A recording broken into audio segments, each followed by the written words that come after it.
good to see you today because we'll be doing a deep search with what's the deal with God playing cat and mouse with Pharaoh. Now, last week, Pharaoh was hit with frogs, gnats, flies, livestock disease, boils, and hail. You know, Pharaoh's heart just grew harder with every plague. The question is, what about ours? Do we soften when God calls us? Or do we double down just like Pharaoh? So God turns up the volume with plague number 8, locust. I'm reading now from Exodus 10, 4 through 5. If you refuse to let them go, I'll bring locusts into your country tomorrow, and they'll cover the face of the ground so that it can't even be seen. They'll devour what little you have left over after the hail, including every tree that's growing in your fields. And just like that, well, the sky goes dark with buzzing, chomping locust. Exodus 10:15. It says they covered all the ground until it was black. They devoured all that was left after the hail. Everything growing in the fields and the fruit on the trees. Nothing green remained on the trees or plants in all the land of Egypt. Now this is all like some horror movie from Stephen King, you know. Pharaoh, well, he begs for mercy. But once the locusts are gone, well, what do you think he does? Yeah, you guessed it. He hardens his heart. Even more, well, he flip-flops. So what do? Well, we send in plague number 9, total darkness. Exodus 10, 21, 23 this time. And it reads, the Lord said to Moses, stretch out your hand toward the sky so that darkness spreads over Egypt. 3 days of darkness, not just cloudy, but darkness that could be felt. But meanwhile in Goshen, the Israelites are living in the light. Pharaoh tries one last negotiation.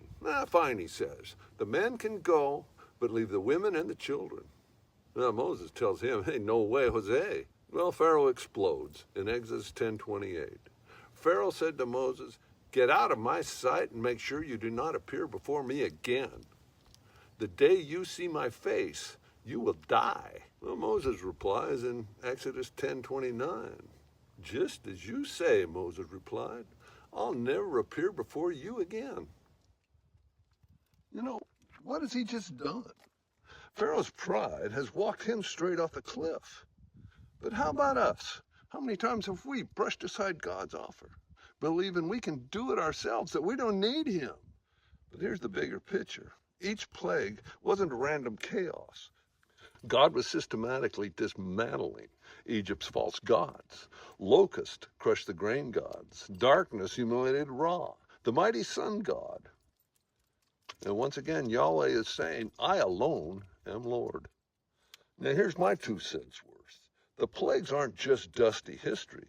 They remind us of 2 things. God doesn't share his glory with false gods, and God makes a clear line between those who belong to him and those who oppose him. Now, what do you make of it all? You know, in 1 John 5:20, we're told, we know also that the Son of God has come and has given us understanding so that we might know him who is true. That's important that we read these scriptures and we form our own opinions. You know, that's how we actively search for God in his word. With Pharaoh's pride, I don't even know what the man was thinking. Was he thinking at all? But let me ask you this, what about you? What about me? Why are we ignoring his call for us to come to him? You know, I don't know about you, but in my case, I didn't feel like I was worth saving. But you know what? He saved me just the same. And he can do the same for you if you just call out to him. But that's a conversation you need to have with God. Now, next week, we come to the final plague, the one that changes everything. Death passes over those marked by the blood of the Lamb. Clear foreshadowing of Jesus to come, our Passover lamb. Now let's not wait for frogs in our bed and gnats up our nose or darkness that we can feel to humble ourselves. Let's do it now and walk in his light.